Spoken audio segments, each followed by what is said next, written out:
ટોપ સ્ટોક્સની details સાથે જોડાયા છે સહયોગી આરતી અને તૃપ્તિ. આપ બંનેને ગુડ મોર્નિંગ. અને આરતી, શરૂઆત કરીએ કયા સ્ટોક્સ પર આજે ફોકસ?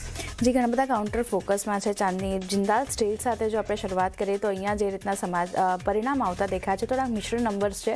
જ્યાં નફાના ફ્રન્ટ પર જોઈએ તો 25.9%નો મોટો એવો ઘટાડો આપણે જોઈ રહ્યા છે. સામે આવકમાં 4.2%નો વધારો આવતો દેખાઈ રહ્યો છે. 11,685 કરોડની આસપાસ આવક વધીને આવતી દેખાઈ રહી છે.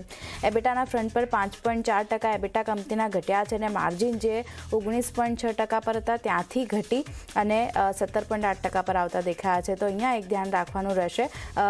નફો વધ્યો છે, આવક વધી છે, પણ બાકીના દરેક ફ્રન્ટ પર ખરાબ નંબર્સ છે. જિંદાલ સ્ટીલ અહીંયા પણ એક નજર રાખવાની રહેશે. થોડાક મિશ્ર નંબર્સ આવતા દેખાઈ રહ્યા છે. નેક્સ્ટ કાઉન્ટર ભારતી એરટેલ ફોકસમાં રાખવાનું રહેશે, કારણ કે કંપનીની જે આર્મ છે એરટેલ આફ્રિકા એના Q2ના નંબર્સ આપણને આવતા દેખાઈ રહ્યા છે. નફો $2.4 કરોડ વધી અને 17.7 કરોડની આસપાસ આપણને પહોંચતો દેખાઈ રહ્યો છે. યર ઓન યર બેઝિસ પર આવકમાં એક વધારો છે, લગભગ 29%નો વધારો આવકના ફ્રન્ટ પર આવતો દેખાઈ રહ્યો છે. અને અનુમાન કરતાં સારા નંબર્સ આપણને Q2ના એરટેલ આફ્રિકાના આવતા દેખાઈ રહ્યા છે. એટલે અહીંયા એક ખાસ ફોકસ રાખવાનું રહેશે.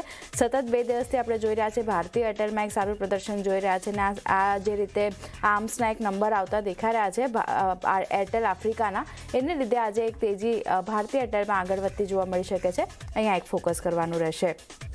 નેક્સ્ટ કાઉન્ટર અદાની ટોટલ ગેસનું કાઉન્ટર છે.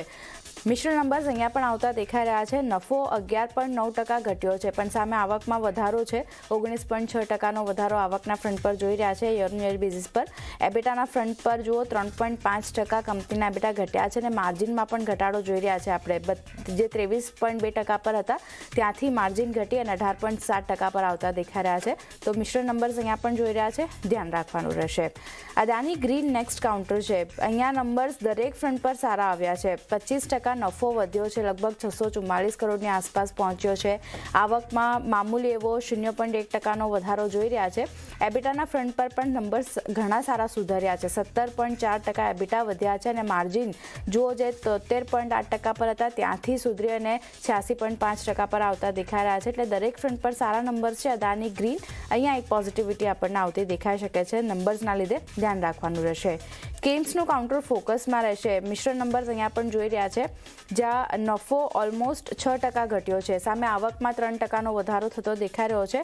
એબિટા જુઓ 1.4% ઘટ્યા છે અને માર્જિનની જો વાત કરી લઈએ તો અહીંયા પણ એક ઘટાડો આપણને આવતો દેખાઈ રહ્યો છે. 44.5% પર માર્જિન આવતા દેખાયા છે, જે અગાઉ 46.6% પર હતા. એટલે માત્ર કહી શકાય કે આવક વધી છે, બાકીના દરેક ફ્રન્ટ પર ખરાબ નંબર. સ્કેમ્સ પર પણ એક ધ્યાન રાખવાનું રહેશે. શ્રી સિમેન્ટની વાત કરી લઈએ. સારા નંબર્સ અનુમાન કરતાં પણ આવતા દેખાયા છે અને કમ્પેરેટિવ નંબર્સ પણ સુધર્યા છે. નફો જે 93 કરોડ પર હતો ત્યાંથી ઘણો સારો વધારો અને 287 કરોડની આસપાસ થતો દેખાઈ રહ્યો છે. ઓલમોસ્ટ 3 ગણો નફો વધ્યો છે. સામે આવકમાં 15.5%નો વધારો જોઈ રહ્યા છે આપણે. એબિટાના ફ્રન્ટ પર પણ ઘણા સારા નંબર્સ આવ્યા છે. 43.5% એબિટા વધ્યા છે કંપનીના અને માર્જિન જે 15.9% પર હતા ત્યાંથી સુધરી અને 19.8%ની આસપાસ માર્જિન આવતા દેખાયા છે. તો શ્રી સિમેન્ટના કાઉન્ટર પર પણ એક ધ્યાન રાખવાનું રહેશે. અહીંયા પણ એક પોઝિટિવિટી આપણને બનતી દેખાઈ શકે છે. નેક્સ્ટ કાઉન્ટર M&M ફાઇનાન્શિયલનું કાઉન્ટર છે. નંબર્સનું રિએક્શન અહીંયા પણ જોવા મળશે. Q2માં ખાસ કરીને નફો 54.1% વધ્યો છે. ઘણા સારા નંબર્સ નફાના ફ્રન્ટ પર જોઈ રહ્યા છે. NIIની વાત કરી લઈએ ત્યાં 16.6%નો વધારો થતો દેખાયો છે. QOQ બેઝિસ પર જુઓ જે ઇમ્પેરમેન્ટ છે એમાં વધારો છે. લગભગ 660 કરોડની આસપાસ હતા ત્યાંથી વધી 751 કરોડની આસપાસ થતો દેખાયો છે. ઓલમોસ્ટ 13.9%નો વધારો ત્યાં પણ જોઈ રહ્યા છે. ડિસબર્સમેન્ટમાં વાત કરી લઈએ તો અહીંયા 3%નો વધારો યર ઓન યર બેઝિસ પર આવી રહ્યો છે. સાથે જ AUMની જો વાત કરી લઈએ તો 13%નો વધારો ત્યાં પણ છે. 1.27 લાખ કરોડની આસપાસ પહોંચ્યા છે અને ગ્રોસ સ્ટેજ 3 અસેટ જે 3.85% હતી ત્યાંથી 9 બેઝિસ પોઈન્ટ્સ ઘટી 3.94%ની આસપાસ QOQ બેઝિસ પર આવ્યું છે. જ્યારે નેટ સ્ટેજ 3 અસેટની વાત કરી લઈએ ત્યાં 2 બેઝિસ પોઈન્ટ્સનો વધારો થતો દેખાઈ રહ્યો છે. તો સારા નંબર્સ કહી શકાય M&M ફાઇનાન્શિયલ માટે. અહીંયા પણ એક ધ્યાન રાખવાનું રહેશે. બ્રોકરેજ નોટ મોર્ગન સ્ટેનલીથી આવતો દેખાઈ રહ્યો છે. M&M ફાઇનાન્શિયલ માટે ઇક્વલ વેટ રેટિંગ તેઓ આપી રહ્યા છે ₹300 પ્રતિ શેરના લક્ષ્ય સાથે. તો બ્રોકરેજ નોટ પણ પોઝિટિવ છે. અહીંયા એક તેજી આગળ વધતી જોવા મળી શકે છે. ખાસ એક ધ્યાન M&M ફાઇનાન્શિયલ પર રાખવાનું રહેશે. ટાટા કેપિટલ નેક્સ્ટ કાઉન્ટર છે. નંબર્સ જુઓ અહીંયા સારા આવ્યા છે, જ્યાં પ્રોફિટ 11% વધ્યો છે QOQ બેઝિસ પર.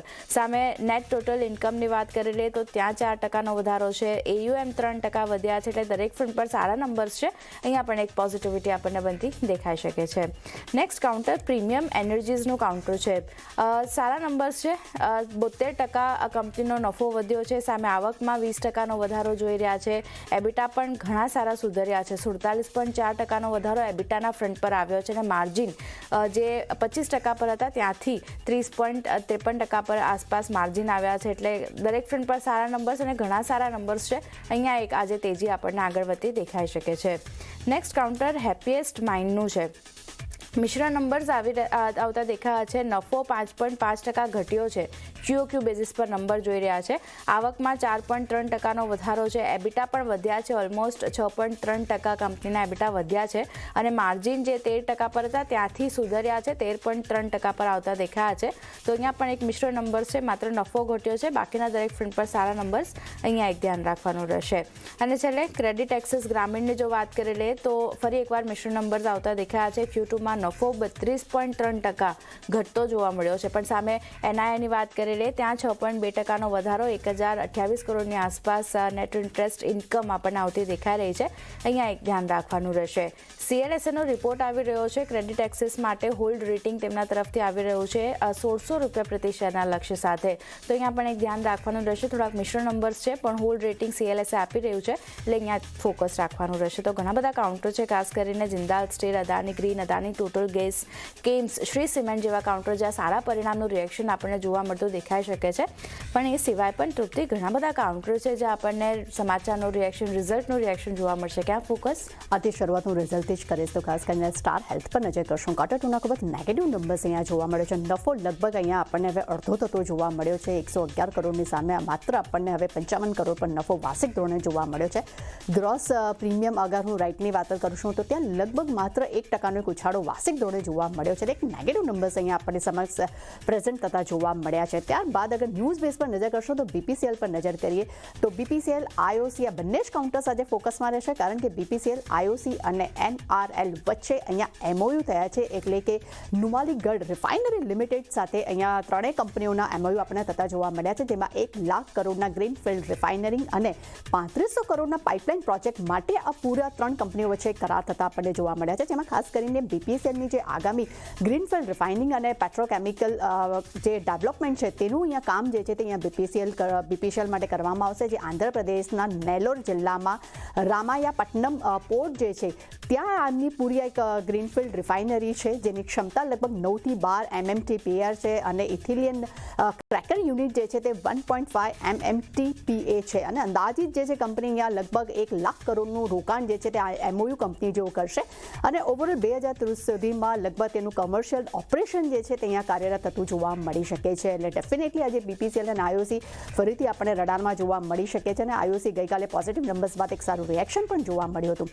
ત્યારબાદ નજર કરશું AMC કંપનીઓ પર. અહીંયા ખાસ કરીને કંપનીઓ માટે થોડા એક નેગેટિવ સમાચાર કહી શકાય. સેબીએ મ્યુચ્યુઅલ ફંડના ખર્ચ રેશોમાં ઘટાડા કરવાના પ્રસ્તાવનો કરવાનો એક પ્રસ્તાવ એમને મૂક્યો છે. જેમાં ખાસ કરીને ઓપન એન્ડેડ મ્યુચ્યુઅલ ફંડ છે તેના માટે ટોટલ એક્સપેન્સ રેશિયો જે છે તે 0.15% સુધી ઘટાડવાનો પ્રસ્તાવ તેમને કર્યો છે. અને જેટલું ક્લોઝિંગ એન્ડેડ ફંડ્સ છે તેના માટે જે રેશિયો જે છે તેમને 0.25 સુધી ઘટાડવાના પ્રસ્તાવ તેમને કર્યા છે. જેને કારણે કરીને જે કામગીરીના આધાર પર પણ TERનો પ્રસ્તાવ જે છે તે નક્કી કરવામાં આવશે. પરંતુ FM તરફથી ઓફર આપવામાં આવતી જે બ્રોકરેજ છે તેને પણ એક લિમિટ આપવાના પણ અહીંયા પ્રસ્તાવ છે. અને ઓવરઓલ 17 નવેમ્બર સુધી કન્સલ્ટ પેપર જે છે તેના પર શું અભિપ્રાય જે છે તેમને માંગ્યો છે એટલે તેના પર ખાસ નજર રહેશે.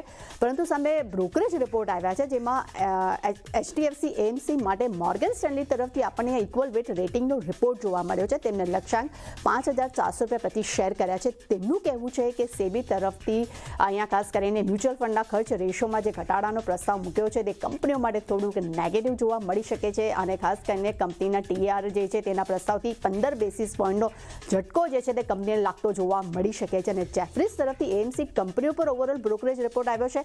તેમાં તેમનું કહેવું છે કે સેબીએ કન્સલ્ટ પેપરમાં એક્ઝિટ લોડ દૂર કરવાની વાત કરી છે, 5 બેસિસ પોઈન્ટ ફીસ ઘટાડવાનો પ્રસ્તાવ આપ્યો છે, જે ઓવરઓલ FY27માં બધી જ કંપનીઓનો જે નફો છે તેના પર 30% થી 33% ઇમ્પેક્ટ જે છે તે નેગેટિવ ઇમ્પેક્ટ જોવા મળી શકે છે. એટલે થોડાક નેગેટિવ સમાચાર અહીંયા આપણી સમક્ષ જોવા મળી રહ્યા છે. અને બીજી તરફ વાત કરશું તો બ્રોકરેજ ફીને મર્યાદિત કરવાનો પણ અહીંયા પ્રસ્તાવ છે, જે સેબીએ મ્યુચ્યુઅલ ફંડ્સ માટે બ્રોકરેજ ફી મર્યાદિત કરવાના પ્રસ્તાવ જેમાં મૂક્યા છે, જેમાં ખાસ કરીને મોતીલાલ ઓસ્વાલ જેવી કંપનીઓ જે છે તે અહીંયા થોડીક આપણને રિએક્શન આપતું જોવા મળી શકે છે, જેમાં ખાસ કરીને કેશ અને ડેરિવેટિવ્સ પર પણ જે ફીસ જે છે તે લેવામાં આવે છે તેના પર પણ અહીંયા ખાસ કરીને મર્યાદાને પ્રસ્તાવ મૂકવામાં આવ્યો છે. એટલે ડેફિનેટલી આ બધી કાઉન્ટર્સ ફરી આપણને રડારમાં જોવા મળી શકે છે.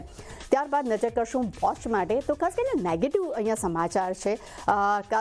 ખાસ કરીને નેક્સપીરિયામાં જે કટોકટીની જે સમસ્યા જે છે તેનો ઇમ્પેક્ટ જે છે તે બોશ કંપની પર જોવા મળી શકે છે. તેમાં કંપનીએ પોતાનું સ્ટેટમેન્ટ પણ ક્લિયર કર્યું છે.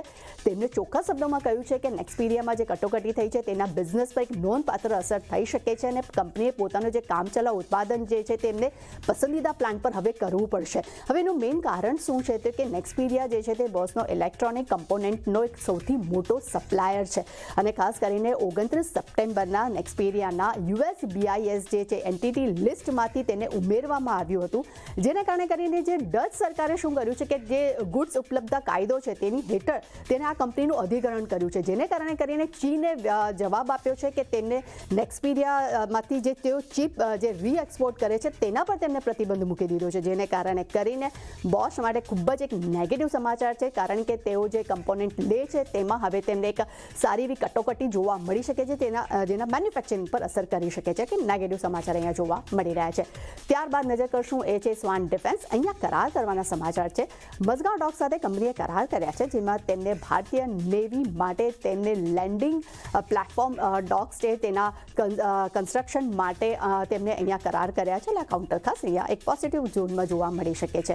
ત્યારબાદ નજર કરશું CESC. આઉટ પરફોર્મ પ્રદર્શન કન્ટિન્યુ કંપની કરી રહી છે, અને તેની હવે સબસિડરી નુવા પૂર્વા ગ્રીન પાવરે SECI પાસેથી તેમને અહીંયા LOI મળ્યો છે. તેમને લગભગ ₹2.26 પ્રતિ કિલોવોટ હવર્સના એનર્જી સ્ટોરેજ માટે 300 મેગાવોટ સોલર પાવર પ્રોજેક્ટ માટે અહીંયા કંપનીને LOI મળ્યો છે. અને લગભગ 25 વર્ષ માટેનો પૂરો જે છે ઓર્ડર તેમને મળતો જોવા મળ્યો છે. પોઝિટિવ સમાચાર અહીંયા કહી શકાય. ત્યારબાદ નજર કરશું HS સિગ્નેચર ગ્લોબલ. અહીંયા ફંડ એકત્ર કરવાના સમાચાર છે. મિડ ઇન્કમ હાઉસિંગ પ્રોજેક્ટ માટે કંપનીએ NCDX દ્વારા ₹875 કરોડ તેમને એકત્ર કર્યા છે. આ કાઉન્ટર પણ ખાસ રડારમાં છે. અને છેલ્લે નજર કરશું એટલે સ્પેશિયલ કોલ ઓક્શન. આજે લગભગ 10 દિવસ પહેલાં જ આના સમાચાર દિવાળી પહેલાં આવી ગયા હતા, જેમાં આજેની એની ડેટ છે 29 ઓક્ટોબરે. આ સ્પેશિયલ કોલ ઓક્શન જે છે થાય છે, જેમાં કંપની માટે ખાસ કરીને આ ઓક્શન રાખવામાં આવ્યું છે, જેમાં 50થી વધુ અસેટ્સ ઇન્વેસ્ટેડ ધરાવતી 9 કંપનીઓ છે, જેનું અહીંયા એક કંપનીઓ જે છે તેને લિસ્ટેડ કંપનીઓમાં જે રોકાણ કરે છે તેના માટે આ ઓક્શન જે છે તે કરવામાં આવ્યું છે, જેમાં GFL લિમિટેડ છે, Kalyani investment, Maha scooter, Nalwa sons, Pilani investment, TVS holding, Vardhman holdings, ઘણી બધી કંપનીઓ છે. હવે આનું મેઇન શું છે હું તમને સિમ્પલ શબ્દોમાં સમજાવું તો કે સેબીએ જૂન 2024માં એક સર્ક્યુલર બહાર પાડ્યું હતું, જેમાં તેમને ઇન્વેસ્ટમેન્ટ કંપનીઓ જે છે, જે ઇન્વેસ્ટમેન્ટ હોલ્ડિંગ કંપનીઓ છે તેના માટે આ સ્પેશિયલ ઓક્શન કરવામાં આવે છે. સિમ્પલ વર્ડમાં કહું તો જે કંપનીઓના વેલ્યુએશન ખૂબ જ સારા છે પરંતુ તેમાં લિક્વિડિટી ઓછી છે, તે લિક્વિડિટીને પ્રોત્સાહન આપવા માટે આ સ્પેશિયલ ઓક્શન જે છે તે કરવામાં આવે છે. અને સેબીએ ડેફિનેટલી આ સર્ક્યુલર બહાર પાડ્યું છે, અને જેની ડેટ જે છે તે આજે છે. એટલે બધા જ કાઉન્ટર્સ આજે ફોકસમાં જોવા મળી શકે છે. એટલે ચારની નો ડાઉટ ઘણા બધા ન્યૂઝ બેઝ પર આપણને જોવા મળી રહ્યા છે રિએક્શન, દરેક પર આપણને આજે એક્શન જોવા મળશે. જી, આ બધા સ્ટોક્સ પર આપણે